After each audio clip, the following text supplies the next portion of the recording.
संजय राऊत बोलत होते। यानंतर पुढची बातमी जाणून घेऊयात। विविध मागण्यांसाठी एसटी कर्मचाऱ्यांनी आंदोलनाची हाक दिलेली आहे।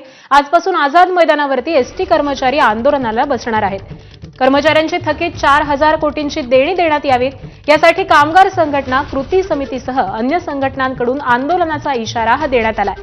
आर्थिक मागण्यांवरती कायमस्वरूपी तोडगा निघाल्याशिवाय आंदोलन हे मागे घेणार नसल्याचा इशारा महाराष्ट्र एसटी कामगार संघटना कृती समितीच्या पदाधिकाऱ्यांनी दिलाय।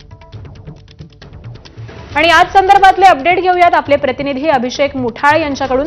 अभिषेक, एसटी कर्मचाऱ्यांची एकनाथ शिंदे यांच्यासोबत बैठक सुद्धा झालेली होती आणि त्यानंतर सुद्धा ते आपल्या आंदोलनावरती ठाम आहेत।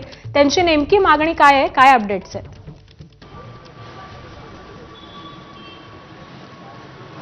प्रामुख्याने पाहायचं तर या संदर्भात ऐन दिवाळीच्या तोंडावर आपल्याला वारंवार एसटी कर्मचाऱ्यांकडून अशा प्रकारचे आंदोलन होताना पाहायला मिळत असतात आणि तशाच प्रकारचं हे आंदोलन म्हणावं लागणार आहे। दिवाळीच्या अगोदर अनेकदा आपण पाहिलं आहे की हे आंदोलन जे आहे, धरणे आंदोलन असेल, ठिय्या आंदोलन असेल, हे आंदोलन होत असतानाच 1 ते 2 दिवसांच्या संपाकडे हे आंदोलन हे जाताना बघायला मिळत असतं आणि सरकारकडनं कोणताही तोडगा निघत नाही आणि त्यामुळे कुठेतरी सगळ्याच संघटना एकत्र येत कृती समिती स्थापन करण्यात आलेली आहे आणि आर्थिक बाबींसंदर्भातला तोडगा निघावा यासाठी या सगळ्या संघटना एकत्र येत आज आपल्याला बैठक होताना पाहायला मिळणार आहे। प्रामुख्याने पाहायचं तर यामध्ये आर्थिक बाबींमध्ये महागाई भत्ता जो आहे तो साधारणपणे 1,000 कोटींच्या वर गेलेला आहे, तो कुठेतरी अजूनही प्रलंबित आहे। सोबतच कोविड काळामध्ये जी पगारवाढ देण्यात आलेली होती त्यातला जो फरक आहे तो देखील मिळालेला नाही आहे आणि त्यामुळे अशा काही विविध मागण्या आहेत ज्या आर्थिक बाबींच्या आहेत, त्या संदर्भातला तोडगा अद्यापपर्यंत कुठेही निघालेला दिसत नाही आहे। सरकारकडे देखील पैशाची सगळ्यात प्रलंबित मागण्यांसंदर्भात काय निर्णय घेतला जातो हे पाहणं अत्यंत महत्त्वाचं ठरणार आहे।